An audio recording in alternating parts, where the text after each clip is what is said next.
Hello friends, Iran Israel America যুদ্ধে কৌশলগতভাবে Iran এগিয়ে গেছে। তো আমি আপনাদেরকে সুসংবাদগুলো জানাচ্ছি। সেটা হচ্ছে Iran's foreign ministry Saeed Abbas Araghchi says American soldiers who fled US base in the region hide in hotels.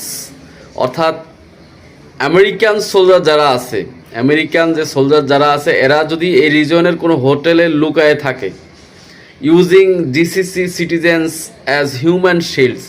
অর্থাৎ ওখানকার যে নাগরিক আছে, এই যে আরব আমিরাত বা বিভিন্ন যে রিজিয়নগুলো আছে, কাতার, বাহরাইন, তো এই সমস্ত জায়গাগুলোতে যদি কেউ মানব ঢাল হিসাবে কোনো নাগরিকদের বাড়ি ঘরে লুকায় থাকে বা তাদের সাথে মিশে থাকে, কলস on regional hotels to avoid booking American officers. অর্থাৎ তাদের এবং বলছে যে যে বুকিং করতেছে যে হোটেলগুলো আছে, হোটেল মালিক তাদেরকে বলছে যে তোমরা তাদেরকে কি করো না, বুকিং করো না, অ্যাভয়েড করো। ঠিক আছে? তো এই হচ্ছে তাদের বর্তমান যে অবস্থা। আমেরিকান সৈন্যরা পালাইতেছে, বুঝছেন, বিভিন্ন জায়গা থেকে পালাচ্ছে। তারা বাঁচার জন্য বিভিন্ন মানব ঢাল ব্যবহার করতেছে যে কিভাবে তারা আত্মরক্ষা করতে পারে। তো ইরান এই পরিমাণ খেপা খেপছে। তারপর হচ্ছে আরও গুরুত্বপূর্ণ খবর হচ্ছে যে Iran commandos plan hard swift strike on US targets. অর্থাৎ ইরানের যে কমান্ডোরা আছে তারা কি করতেছে, Iranian commando units composed of the Army's 65th Airborne Brigade, known as, are prepared to deliver a heavy blow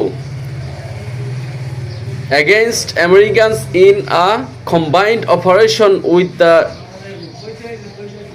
Islamic Revolutionary Guard Corps IRGC। অর্থাৎ তাদের সাথে মিলে যে ইরানের যে এয়ারবোর্ন ব্রিগেডিয়ার আছে, তারা যে নেভি আছে, তারা মিলে একসাথে যে এই যে অঞ্চলের মধ্যে, অর্থাৎ যে